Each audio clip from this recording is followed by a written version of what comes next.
morning, my name is Sabrina Dooley. I'm your Smithfield Farmers Market Manager, and we are starting a new series called FarmTalk. We go around and we interview our farmers that participate at the Smithfield Farmers Market. Today we're starting out with Chili Hill Farm, and we have owner Tim Miller. Would you like to say hello? Yep, good morning. Hi, y'all. My name's Tim Miller.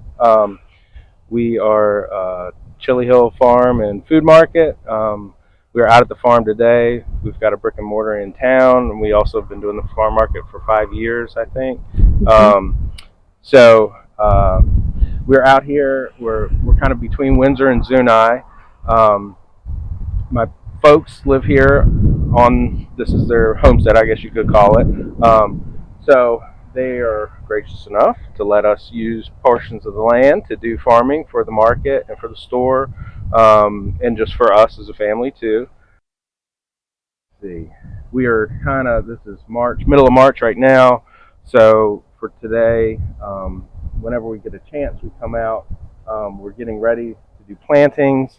This morning, we laid plastic culture. So basically, right now we used a tractor, and it's got an implement on the back, and it puts our drip irrigation in and lays our plastic. So we're cleaning off the plastics right now. This is our main garden, like our main market garden. It's about, I don't know, a quarter acre, sometimes a half an acre if we go further down. We've also got a 4-acre pond right behind us that we do irrigation from. We've got a couple other spots over by the road. The little hill over there by the road is the first place we ever grew anything. My wife's from Thailand, and when we moved back to this area, I grew up around here, but when we moved back 10, 12 years ago, we started growing chilies, and that's where the name Chili Hill came from. The little hill over there that we cleaned up and started growing chilies on, sold them to restaurants, the Thai community, different outlets, but just kind of as a wholesale thing. So can you tell us a little bit about what you're going to grow this year? Sure. So right now, we're getting all our beds ready for our spring, basically cold crops. So we just got a delivery on Wednesday of transplants. We have pak choy, we have bok choy, we have Napa cabbage, we've got romaine lettuce, butter crunch lettuce, a couple different things that can handle the frost. It's only the middle of March, and even though we've had a good warm spell, it's still we're gonna have some freezes and frost before that. So those are what you can put out now. We laid down the plastic this morning. These beds will all fit.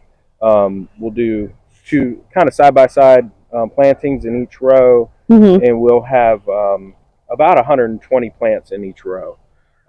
So that'll give us, we did 1, 2, 3, 4, 5, 6 rows, so whatever that is, getting close to 1,000 plants. So can you tell us about how you use the pond for your irrigation system? Sure. So we've got a nice farm pond. It's all fenced off. We don't have any animals in there. It's a nice clean water, generally speaking. So the dam sits up, about 10, 12 feet higher than the pond. On the other side of the dam, we have a pump that we pump water.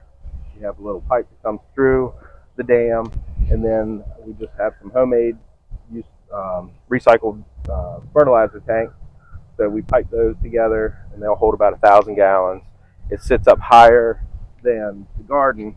So basically, you fill up the tanks, you can add your fertilizer, whatever you need to, you turn it on, and the gravity will naturally go down. The main lines will go down through here. These are drip lines. You hook it up to these, and there's tiny emitters right there. So it doesn't take a whole lot of pressure for the water to slowly drip out. So you've got this unique plaque here. Can you tell us a little bit about it? Sure. So we had originally this was old pasture land and a little bit of old cropland, kind of this general whole area. So between here and on the other side of the house, it was about 7 acres or so, I think. But with our local USDA office in NRCS, we took some of the land. We knew we weren't going to have animals and didn't need pasture land, and wanted to do something more sustainable with it. So we enrolled in the program they have that is a pollinator habitat, kind of a rehabilitation program for land that's not being used currently for cropland and whatever. So we took all the land here and basically cultivated it, reseeded it based on the recommendations of the NRCS, and it has, I believe, 11 different pollinators that are planted here now, and they're staged in different bloom times. So you have spring blooms, you have summer blooms, and fall blooms. It has really helped with the bee population, obviously, which helps with our garden.